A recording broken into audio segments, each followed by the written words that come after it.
ada beberapa kawan di kantor itu saya tanya, ini ada bisnis teknologi tapi modelnya MLM. Ya ngapain kamu ikut MLM? Kamu itu dibohongi tuh. Masa aktivis gede kamu, pengusaha yang sudah handal katanya gitu kan. Kok ikut-ikut MLM gitu loh.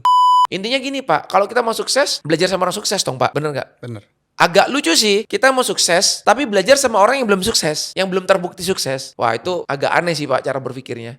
Terutama anak-anak muda di Indonesia, kalau hasilnya cepat, kenapa kita harus tunggu lama? Nah, saya melihat di bisnis ini, karena cepat kita mendapatkan cuan, duitnya cepat mengalir dan kita menghasilkan, menurut saya jangan tunggu lama-lama, Pak.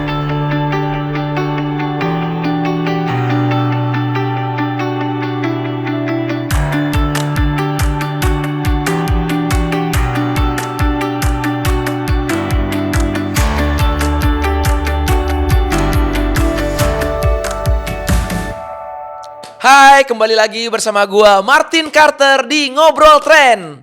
Nah, di episode kali ini guys, kita kedatangan seorang yang sangat luar biasa. Beliau adalah seorang pengusaha di bidang media. Waduh, siapa ya? Penasaran kan? Gue juga penasaran, gue pengen kulik abis karena beliau ini adalah mitra di Tren juga ya, yang sepak terjangnya sangat luar biasa. Tanpa berlama-lama lagi ya, kita sambut siapa beliau? Ini dia. Pak Mulyansyah, oke, selamat datang Pak di podcast kami di Ngobrol Tren. Ya, Assalamualaikum, selamat sore Pak Martin, terima Luar kasih biasa. Pak Mul mungkin bisa perkenalan dulu ya ke teman-teman yang lagi nonton episode ini. Mungkin biar tahu nih ya kan latar belakang lengkapnya Bapak ya. Baik. Anda seorang pengusaha di bidang media tuh media yang seperti apa ya. Baik. Terus ya latar belakang Anda Pak, silakan Pak Mul. Baik, terima kasih Pak Martin. Saya sebetulnya lahir dari kampung ya Pak Martin, dari Oke. Halmahera. Oke, Kecil sampai SD SMA di Maluku Utara sebetulnya. oke. Tapi karena punya keinginannya sangat tinggi sehingga bisa kuliah di Malang saat itu, dapat beasiswa dan Ya, akhirnya kurang lebih 7 tahun di Malang oke. dan lanjut lagi kuliah di Singapura 2 tahun.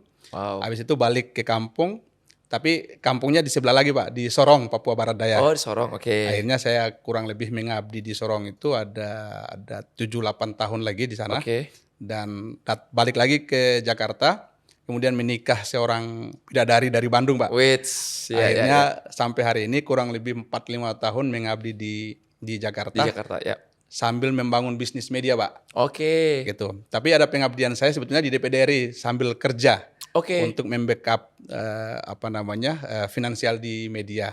Oke. Nah, akhirnya media saya itu kurang lebih ada 5-7 tahun dan menurut saya sangat berhasil sih sebetulnya Oke. di dunia media. Nah, itulah yang kemudian membuat saya surprise di Jakarta dan sampai hari ini bisa bertahan. Oke. Gitu, Pak. Medianya ini kayak gimana Pak kalau boleh tahu? Media online kah atau Ya. media apa nih? Boleh Media lebih itu detail kalau nggak? dulu di Sorong Ya. itu masih media cetak karena perkembangan zaman harus Oke. online. Akhirnya saya di Jakarta 4 tahun hampir 5 tahun ini saya buat online. Namanya Detik Indonesia, Pak. Oke, Detik Gitu, Pak. Indonesia. Ya. Yes. Oke. Gitu. Jadi lebih ke online ya. Betul. Oke. Jadi media cetaknya udah nggak ada lagi ya? Nggak ada lagi, sekarang udah Karena udah online. bukan zamannya sih ya. Betul. Iya. Oh, berarti di Sorong ini Anda udah mulai usaha media ini ya? Betul. Atau kerja sama orang dulu terus baru buka sendiri atau gimana? Iya, kerja sama orang dulu, betul. Oh, dapat ilmunya ya. Betul. Oke. Betul. Oke, luar biasa. Dan sekarang udah ada berapa media, Pak Mul? Saya di setiap provinsi itu ada media lokal sebetulnya. Ya, saya contohkan misalkan di Sumatera Selatan ada Detik Sumsel, Ya. di Papua ada Detik Papua. Jadi induknya di Jakarta semua, Pak. Oke. Kurang lebih ada 20-an lah media-media lokal di daerah. 20-an ya? Yes, betul. Wow, luar biasa. Dan itu udah berapa tahun? 4-5 tahun ya? Udah kurang lebih ada 10 tahun sih Oh, untuk 10 membangun tahun? media. Iya. Oke. Udah 10 tahun. Betul, Pak. Jadi itu media-media yang banyak orang-orang pakai lah ya. Betul. Untuk buat branding dan sebagainya ya. Ya, benar, Pak. Oke, luar biasa. Nah, selama membangun itu usaha sendiri, gimana Pak? Kendala-kendalanya ada nggak? Kayak ada COVID kemarin. Terpengaruh nggak? Pasti terpengaruh, Pak. Terpengaruh ya? Terpengaruh karena media kita itu kan pemberitaan. Iya. Nah, justru pemberitaan kita itu kan seharusnya membutuhkan klien-klien yang mensosialisasikan dirinya Ya. sebetulnya. Ya. Nah, di dunia media saat itu sebetulnya bukan cuma kami, banyak sekali media-media online cetak itu ya ibaratnya gulung tikar lah, Pak. Oke. Tapi karena saya itu sambil kerja di DPD RI sebagai staf ahli, Oke. sehingga ya media saya bisa hidup karena ada dana dari situ Pak. Gaji saya itu saya bisa Ya. membantulah di Yes. bisnis itu Pak. Oke. Jadi pas masa COVID ya kena imbasnya ya Pak ya. Pasti.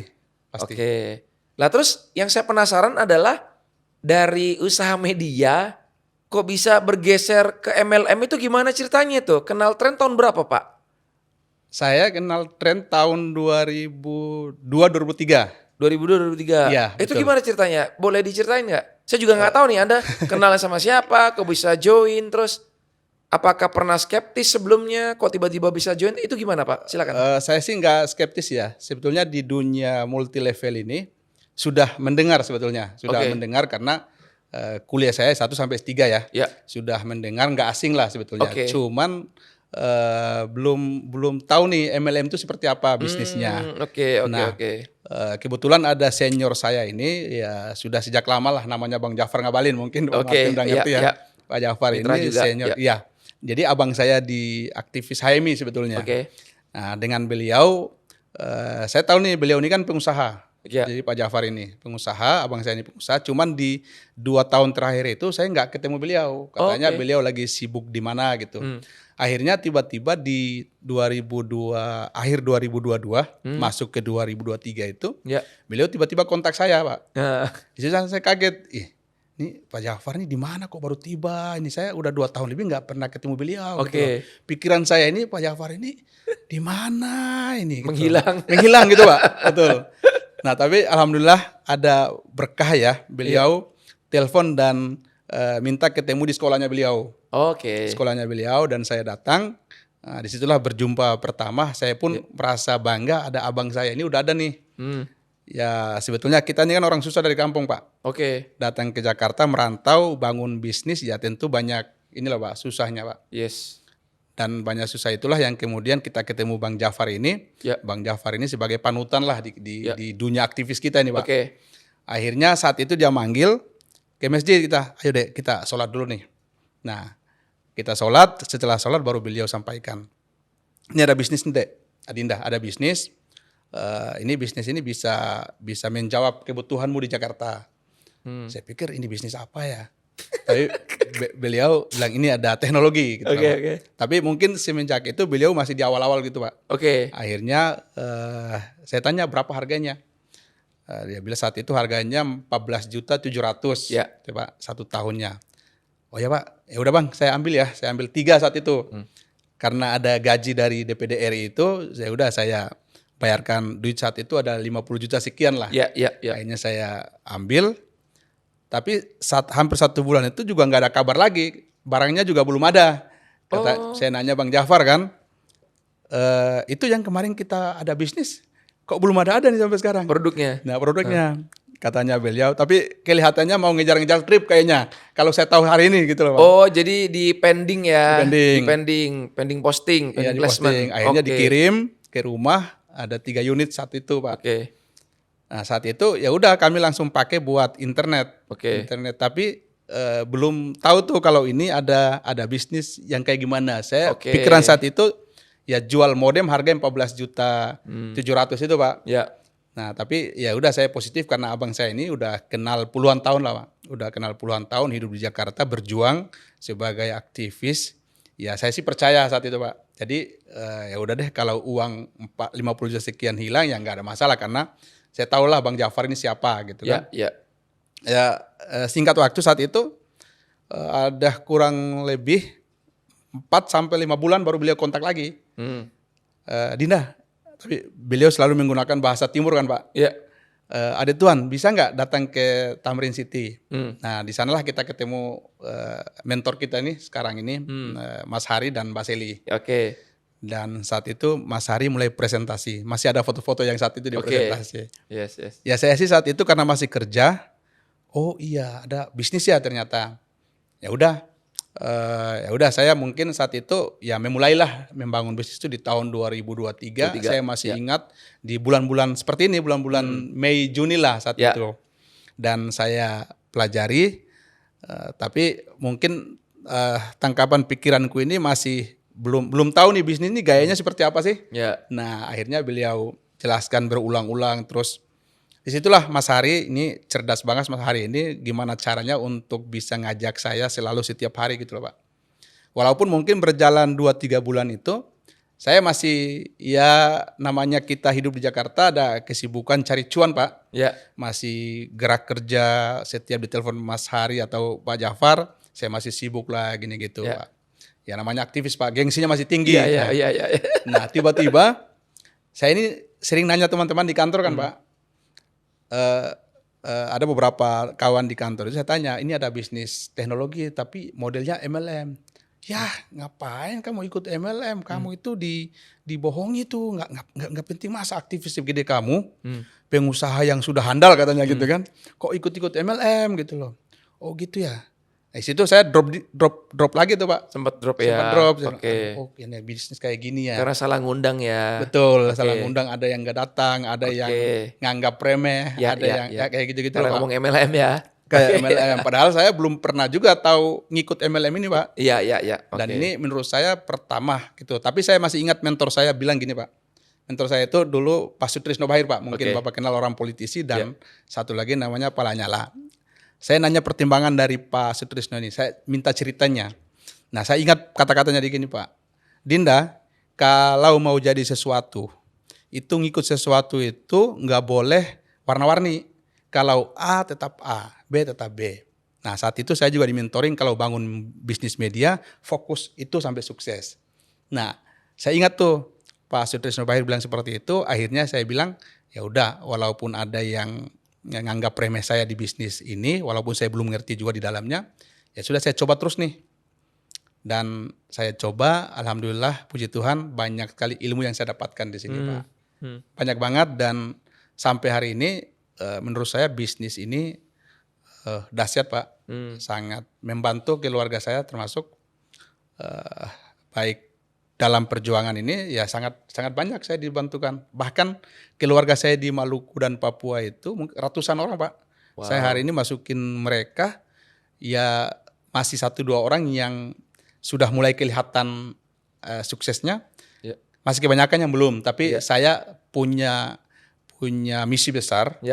Punya misi besar dan akhirnya misi itu sangat tepat dan visi misi di bisnis ini Pak. Di PT Trend Global Teknologi ini. Untuk menciptakan entrepreneur itu ya. Entrepreneur. Nah, itulah saya langsung pas. Ya. Kebetulan saya itu sebetulnya aktif di organisasi-organisasi bisnis Pak. Karena semenjak kuliah itu sudah membangun bisnis walaupun aktivis.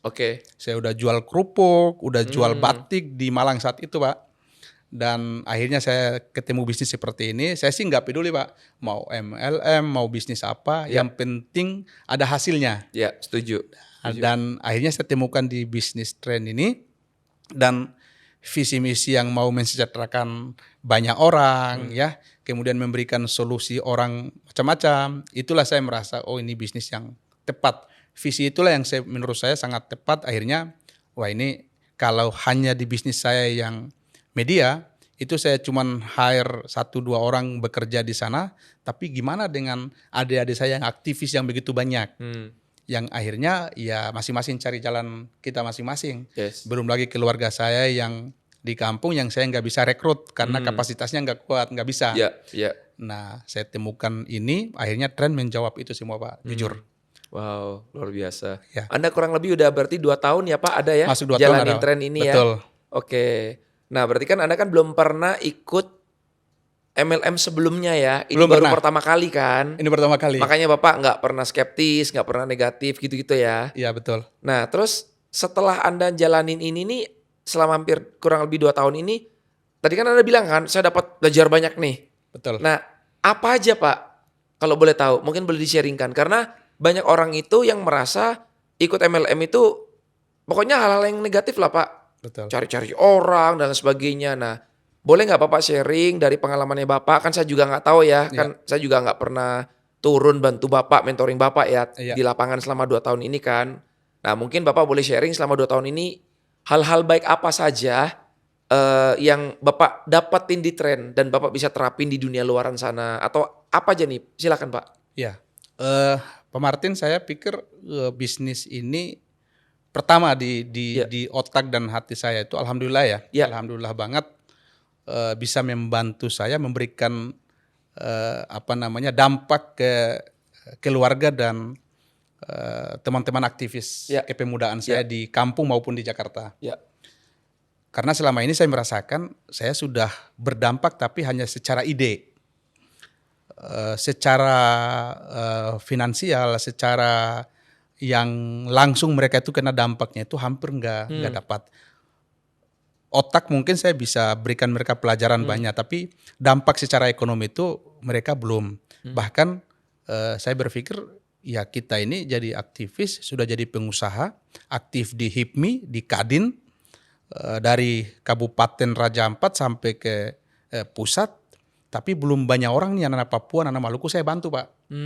Nah disitulah saya menemukan, oh alhamdulillah tren ini membuat saya dapat sesuatu nih. Saya bisa, kan kalau saya bicara hanya bisnis saya kemudian ngurus 1-2 orang ya sedikit banget orang seperti saya. Saya belajar banyak di Jakarta tapi nggak dapat sesuatu. Akhirnya saya nggak tahu ya dengan bisnis di tren ini yang akhirnya ratusan orang di Papua, ratusan orang di Maluku, itu khusus anak-anak muda. Ya. Hari ini mereka merasa bahwa, terima kasih ya Bang Mul ya, sudah membantu kami. Yang Kristen misalkan, bahkan dia jual babinya untuk mengikuti bisnis ini Pak. Wow. Dan itu tugas saya, babinya di Papua itu kan sebetulnya untuk kepentingan setiap Natalan dia harus menikmati gitu loh Pak. Iya betul. Tapi karena dia merasa bahwa oh iya ada sesuatu yang nanti dia juga pengen seperti kita Pak. Yes. Jadi akhirnya dia jual babi 1 ekor, dia bisa miliki 1 modem bisnis atau 3 modem dengan harga 30 juta. Ya. Hari ini mereka buktikan itu Pak. Wow. Dan menurut saya luar biasa ya tren. Ya kalau bicara ratusan orang itu udah banyak banget. Ya. Kalau seandainya lebih dari itu lagi, saya aktifkan diri seperti ini dan saya kuatkan diri saya di Jakarta di bisnis ini. Akhirnya tidak hanya orang Maluku dan Papua atau Indonesia Timur, Yes. tapi mungkin ya saya bisa dampak juga teman-teman saya di Jawa. Yes. Itu saya melihat langsung Pak Martin. Wow. Tidak melihat apa agama, apa sukumu, Ya. tapi saya karena di aktivis itu Pak, kita kan semua suku agama ada. Yes. Ya kita tahu satu persatu. Ya. Kalau jadi aktivis saja pasti ya dompetnya pasti tipis-tipis terus Pak. Gitu. Dan akhirnya mereka merasa dampak itu, ya tren ini bisa merubah nasib kita menurut saya. Dan ya saya pun merasa ya bernilai banget lah bahwa saya ngasih mereka oleh-oleh itu bukan hanya ide, tapi ini nyata mereka juga akhirnya satu persatu mulai punya bisnis. Dan niat saya visi dari perusahaan ini, saya pun punya visi besar bahwa mau menghadirkan 1.000 anak-anak muda untuk jadi pengusaha-pengusaha. Karena aktif di organisasi Kadin dan HIPMI itu membuat saya punya misi seperti itu. Cuman belum dapat momen ada bisnis apa yang kendaraannya Pak. Betul. Ya, belum ketemu. Ya. Saya alhamdulillah di tren, makanya kenapa saya mungkin awal masuk dan 5-6 bulan itu belum aktif karena belum punya ilmu. Tapi kurang lebih 1 tahun lebih ini saya betul-betul berkeyakinan dan saya belajar dan ini bisa menjawab generasi muda Indonesia khusus anak-anak timur ini. Yes. Saya yakin sekali bisa mereka juga berhasil, sukses dan saya buktikan itu Pak. Di tren saya sudah buktikan itu Pak. Ya. Saya dulu kerja di DPD RI, punya bisnis tapi nggak bisa ke luar negeri Pak. Belum dapat kesempatan itu Pak. Oke. Tapi di tren tiap tahun alhamdulillah sudah menjawab itu. Iya, udah berapa kali ya? Sudah berapa kali Kita Pak? liburan bareng ya? Betul. Keren. Tapi itu hanya keluarga Pak. Saya belum merasa berhasil itu kalau teman-teman aktivis yang belum nyampe ke sana gitu loh Pak. Iya, Itulah Bapak saya rindu lah ingin ngajak yang lainnya ya. Betul. Untuk bisa berlibur bareng-bareng lah ya. Betul Pak Martin. Oke. Luar biasa. Jadi bisa dibilang sama dengan kayak misi kita sih Pak sebenarnya di tren kan. Kita kan punya visi misi kan ya Bapak udah hafal lah ya, ada di slide presentasi itu. Siapa? Misi kita kan ingin mencetak leader-leader ini harus punya dampak Pak, ya kan? Harus ada impact ya kan gitu. Terus sih kayak Bapak juga ingin seperti itu juga kan? Betul, ingin berdampak, ingin memiliki ya impact yang inilah spesial lah. Betul, buat ya banyak orang, buat bangsa ini juga. Betul. Itu luar biasa sih.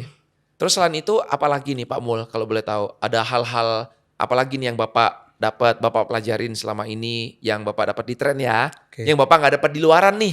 Betul. Gitu kan tadi Bapak bilang, wah saya dapat banyak nih, saya belajar banyak nih. Nah itu kayak gimana? Boleh sharing nggak Pak? Eh ya ini saya sih Apa aja? banyak Pak Martin, sebetulnya banyak Gak banget. apa-apa, mungkin karakter yang tadinya suka apa, terus sekarang udah nggak lagi atau apa kan? Tiap orang kan beda-beda nih ya Pak ya. Betul. Berapa orang saya tanyain ya beda-beda semua jawabannya. Nah ini saya penasaran nih kalau di Pak Mul nih apa nih itu yang udah berubah nih Pak? eh Kalau secara pribadi betul-betul merubah tradisi saya Pak sebetulnya. Oke. Saya mungkin tradisi seorang pengusaha, tapi kelihatan saya belajar di bisnis ini akhirnya saya bisa menilai diri saya juga Pak. Bahwa saya masih amatir gitu loh Pak. Oke. Bangun bisnis ya sesuka, nggak kayak punya karakter yang tepat menjadi seorang pebisnis gitu loh Pak. Oke. Nah akhirnya saya belajar di tren ini, ada pelatihan-pelatihan, punya membangun karakter kepemimpinan. Ya. Nah sebetulnya kita di organisasi itu, di HMI khususnya Pak, Ya. atau di Kadin HIPMI itu nggak asing bicara kepemimpinan. Oke. Hanya nggak real. Kita masih di otak kita aja, belum langsung mengerjakan gitu loh Pak. Langsung Prakteknya nggak ada. prakteknya masih belum. Kita bicara entrepreneur tapi masih dalam konsep, Oke. masih dalam ide. Kayak teori gitu lah ya. Teori gitu. aja tapi nggak praktek gitu Nggak ya. mempraktekkan. Nah, Oke. di sini saya melihat dan itu saya diuji, Pak Martin bikin kegiatan namanya TLC, Ya. Trend Leaders Club itu. Ya. Itu menurut saya luar biasa sebetulnya. Ya. Saya ikut itu dan saya kenapa setiap 4 bulan sekali ya Pak Ya, Martinnya. ya. Itu saya harus mewajibkan mitra-mitra saya atau Ya. teman-teman saya ini harus belajar di dalam, karena saya sendiri sudah merasakan itu, saya dan keluarga, istri dan saudara-saudara yang lain terasa itu Pak. Akhirnya merubah karakter kami yang dulunya berbisnis itu enggak ada apa target pencapaiannya, atau kita itu kadang melayani orang masih sesuka gitu loh, nggak ada cara yang tepat sehingga membuat orang itu yang sebenar-benarnya. Yes. Atau ada yang lain, kita nih kadang memberikan apresiasi orang itu kadang nggak jujur Bang, Pak Martin. Kita kadang nggak jujur, seolah-olah kita banggakan dia, ternyata kita nggak memberikan dia pelajaran. Oh, fake lah ya. Ya betul. Nah di tren ini saya lihat model Pak Martin bisa menjadi pelajaran kami Pak. Sebetulnya saya secara pribadi lihat Pak Martin itu ya model yang tepat untuk saya bisa memberikan pelajaran buat anak-anak muda Indonesia. Yes. Seorang Martin Carter yang membangun bisnis dengan umur sekian, dia udah sukses. Kita aktivis ini masih bawa mobil, masih Vios, masih Avanza gitu loh Pak. Sehingga membuat kami ini malu gitu loh. Iya. Gitu, saya lihat, oh ini Pak Martin cocok banget buat generasi muda Indonesia gitu loh. Dan saya secara pribadi jujur, saya menjadikan Martin Carter itu ya inspirasi hidup saya, pesohor lah gitu. Wow. Saya selalu katakan gitu, orang ini kok, ya saya bukan lihat Martin sosok apa namanya, fisiknya ya. Ya. Tapi cara dan perbuatannya itulah membuat anak-anak muda Indonesia ini harus kayak begini loh. Ya. Jadi pengusaha itu kayak gini, berkarakter, memiliki visi. Dan di bisnis ini ya saya yakin lah mungkin dengan karakter Pak Martin bisa menjewantahkan dalam kehidupan kami di pelatihan-pelatihan itu. Yes. Akhirnya saya secara pribadi itu dari cara, pendapat, gestur, kemudian apa yang disampaikan Pak Martin itu menurut saya, itu berisi banget gitu loh. Dan itu saya selalu sedikit-sedikit menduplikasi Pak. Ya. Menduplikasi ya karena saya melihat masih seperti ini, kenapa dia sukses ya pasti ada sesuatu yang dia lalui yang hal-hal yang kecil gitu loh Pak. Ya. Nah akhirnya saya belajar di bisnis ini, di tren ini ya membangun karakter seorang pemimpin gitu loh Pak. Seorang pemimpin pebisnis yang matang gitu. Dan saya melihat saya nggak tahu ya, tapi dengan saya di tren itu merubah hidup juga di saya pribadinya, yang dulunya mungkin yang ngopi santai dengan teman-teman pengusaha itu cuman ngobrol berjam-jam kayak gitu aja. Nggak jelas itu. Nggak jelas lah. Nggak ada isinya. Nggak isinya. Nah, di Tren ini ngumpul dengan mentor dan senior-senior kita yang sudah leadershipnya bagus, yang nggak sekolah juga nggak tinggi-tinggi Pak sebetulnya. Iya. Tapi kok karakternya kok dapat banget. Iya. Dan duduknya itu diminta harus kerja Pak. Iya. Kerja sesuai yang ada di bisnis ini Pak. Akhirnya yang duduk nggak sekedar ngobrol gitu kan, atau omong-omong ya bahasa sekarang ya. Yes. Tapi duduk harus ada pekerjaan, Yes. harus mengajarkan apa gitu. Yeah. Dan menurut saya ini pas banget di Tren ini, banyak pelajaran lah berharga banget. Dan itu udah rutin Pak. Saya pun alhamdulillah dulunya kalau bangun sholat subuh itu kan terbiasa itu di jam-jam 6, jam 7 Pak. Yang seharusnya di jam 4.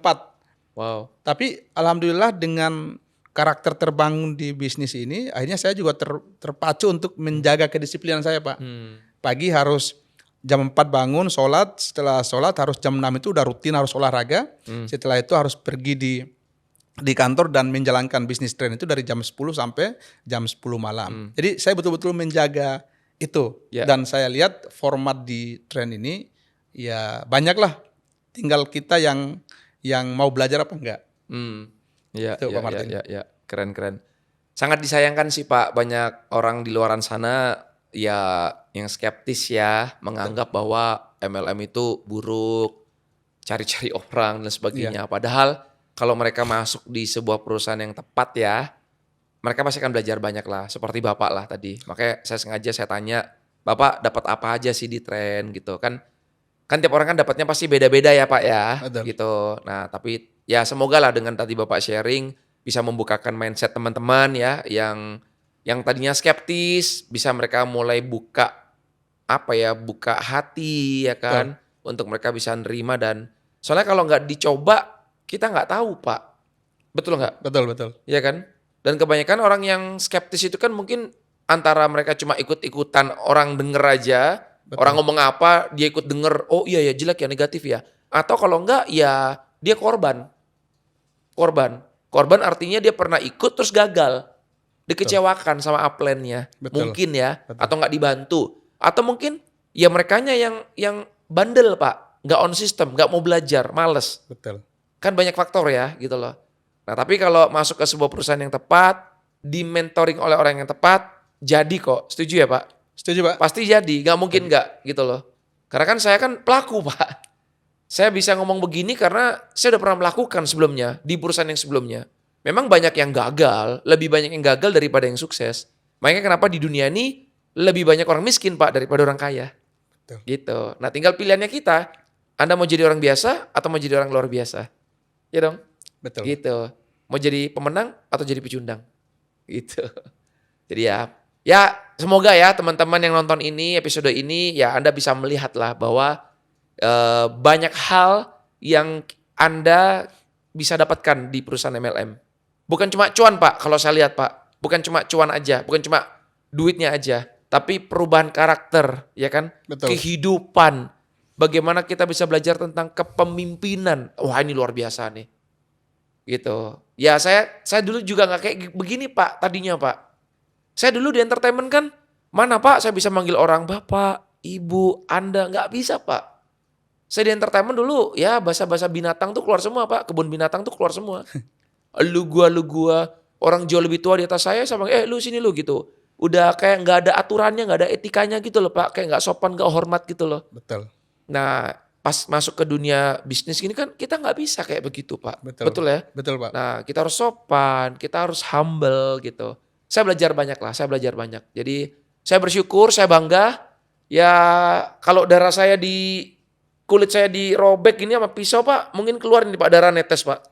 Netes ke lantai Pak. Dan dia bentuk tulisan Pak, MLM. Darahnya langsung bentuk MLM gitu.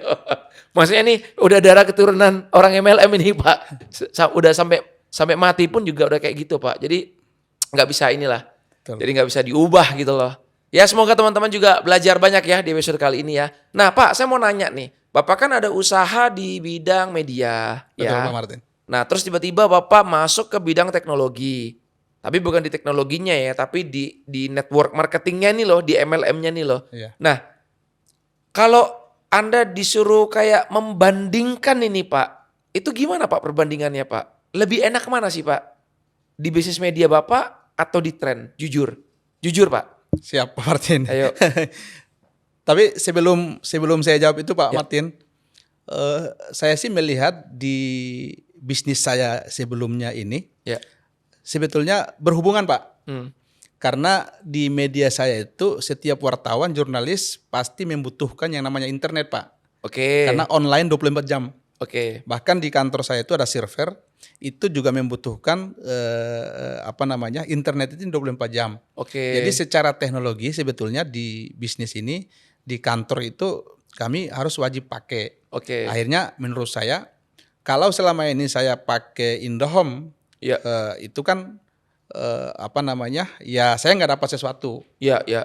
Ya, Ya, Bapak tiap user bulan, aja, ya, pengguna user, aja. pengguna Betul. dan Ya. dipakai terus gitu Ya, Pak. betul. Tapi setelah saya pasang IndoHome, artinya ada satu akun di situ, pekerjaan saya didukung gitu loh Pak. Oke. Didukung media saya. Ya. Akhirnya ada cuannya juga di modem itu. Oke. Makanya saya katakan, kalau saya akan contohkan di tren ini, ya ini mesin ATM saya, gitu loh Pak. Karena ya duitnya dari sini. Yes. Akhirnya dulu seharusnya media saya itu kan sudah ada punya pendapatannya Pak, Ya. pendapatan bulanan, tahunan. Tapi lagi-lagi ketika saya melihat di bisnis yang saya pelajari ini di tren, justru hari ini tren inilah yang mulai membiayai bisnis saya Pak, mendukung bisnis saya. Wow, luar biasa. Gitu loh, Pak. Keren, Jadi keren. kalau saya bandingkan ya pasti menurut saya jauh. Ya. Menurut saya jauh. Sederhananya gini loh Pak. Kalau di tren ini tiap hari dapat jutaan bahkan puluhan juta, di media belum tentu Pak. Karena kita harus kerjasama dengan pemerintah. Karena segmented ya Pak. Segmen- Kan nggak semua benar. orang butuh berita. Betul, Betul Pak. ya. Betul, Pak. Paling politik, artis-artis. Iya, betul. Terus kalau ada ya yang lagi viral-viral lah, Betul. mau dinaikin beritanya. Bener nggak? Betul Pak. Betul. Kalau internet kan ya semuanya orang butuh kan. Pasti. Bedanya di situ ya Pak. Secara produk ya maksudnya ya. Pak, secara produk Pak. Itu. Terus kalau modal sendiri, Bapak kan di awal kan ngeluarin modal juga nggak kecil Pak untuk media itu. Sewa kantor, ada Betul, Pak. karyawan dan sebagainya. Dibandingkan dengan tren maksudnya. Iya benar, justru sekarang itu saya justru di kantor saya itu malah awalnya ya kadang kita nggak kuat juga untuk membiayai sarana kantor kita kan. Ya. Cuma karena kita mindsetnya pebisnis ya harus bertahan Pak.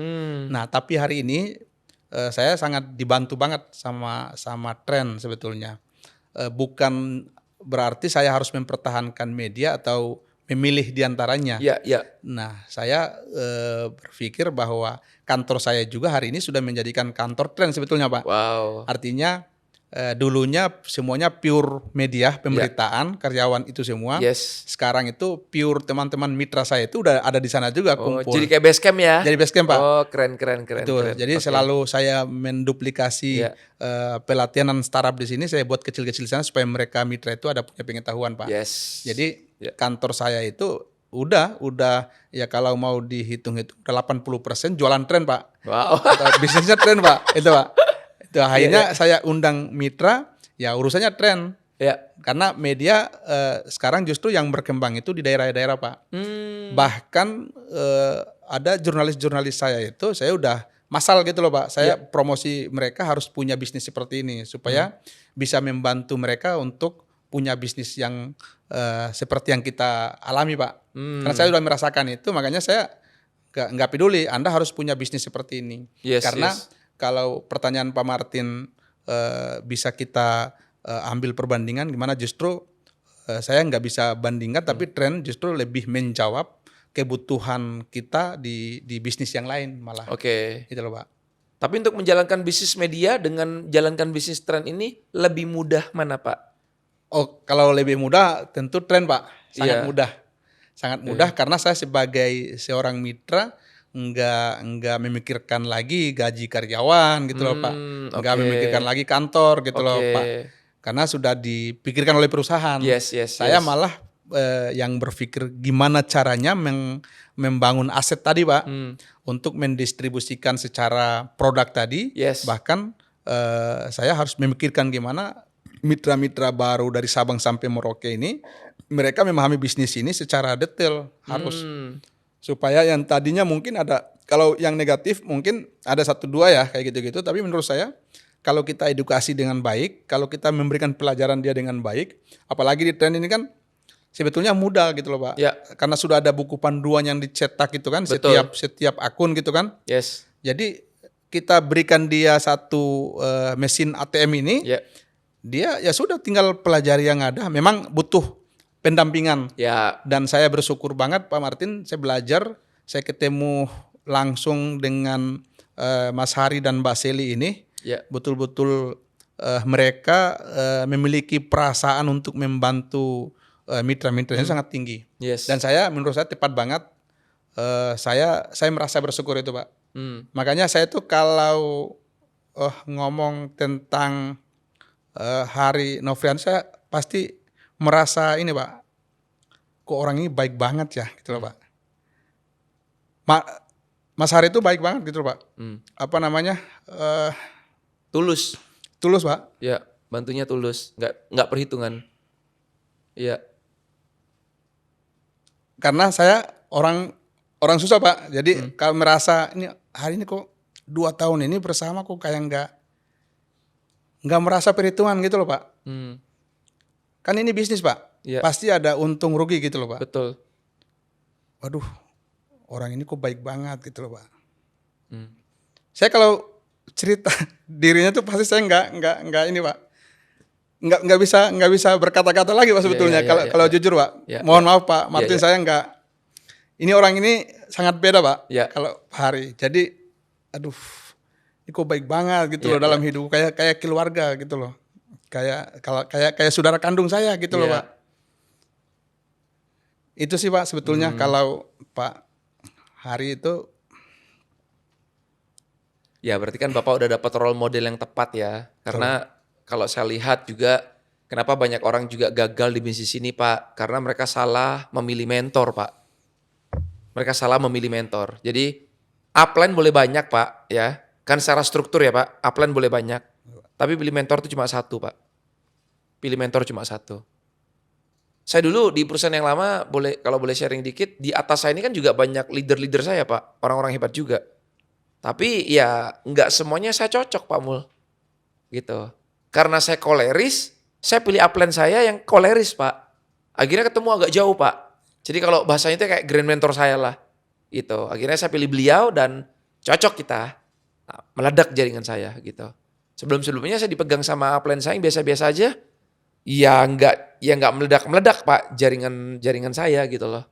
Jadi maksud saya kalau di bisnis ini Bapak udah menemukan sosok yang Anda kagumi, yang baik, yang tulus, on system ya, dan berprestasi tentunya ya Pak ya, terbukti lah maksudnya lah, ya Bapak harus nempel. Anda harus nempel dan nurut senurut-nurutnya Pak. Udah, gak usah mikirin leader yang lainnya, gak usah mikirin upline yang lainnya. Itu kalau saya ya, gitu. Pak. Karena kalau kita belajar dari banyak orang Pak di atas kita bingung nanti Pak. Loh ini A ngomong begini, terus B ngomong gitu. Loh C nyuruh saya begini, bingung Pak. Mending pilih 1 dan tentukan Pak. Siapa? Gitu. Siapa?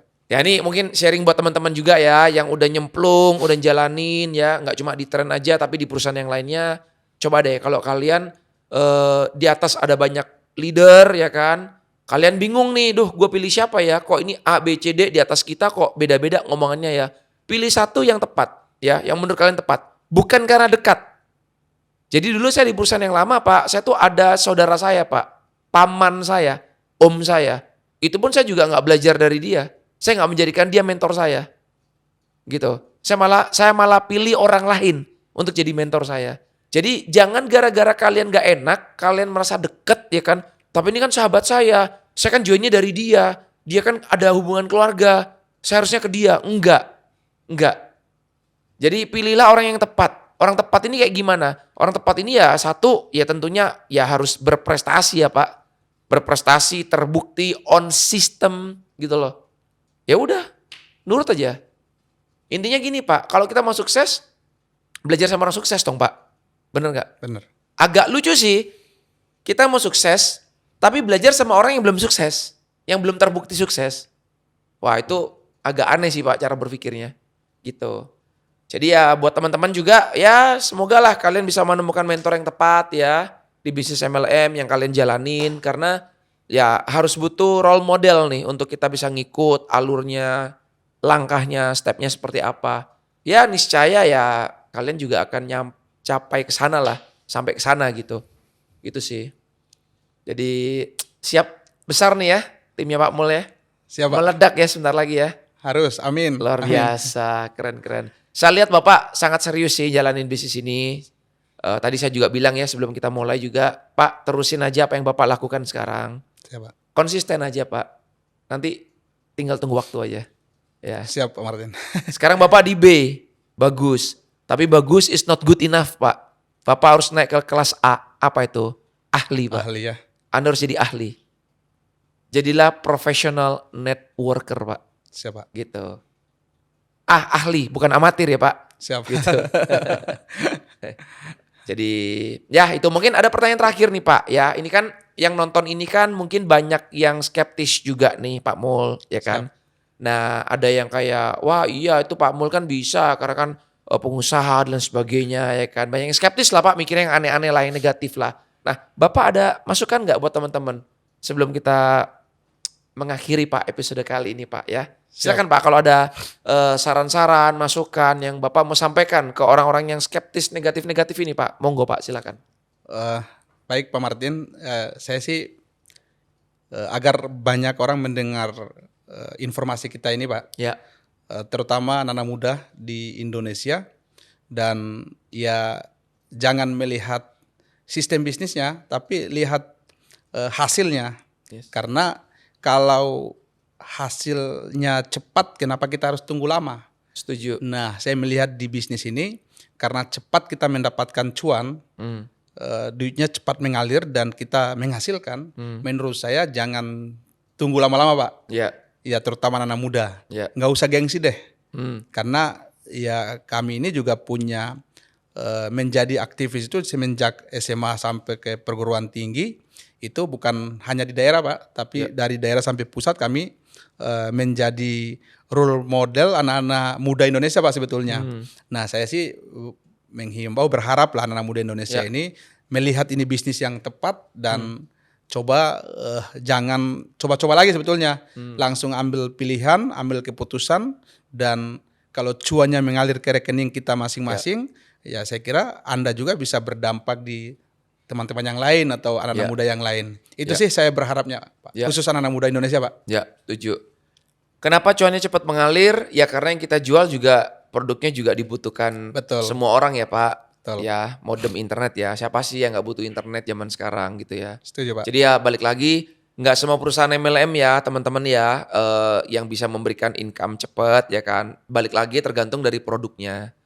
Kita nggak pernah bilang ya kan kalau tren yang terbaik enggak. Banyak kok produk MLM di luar sana yang bagus-bagus. Cuma pikirkan satu hal, kalau saya bilangnya gini Pak, kalau produknya kamu itu bisa dipakai semua orang, dibutuhkan, dan itu terus-terusan, nah itu boleh kita beli gitu.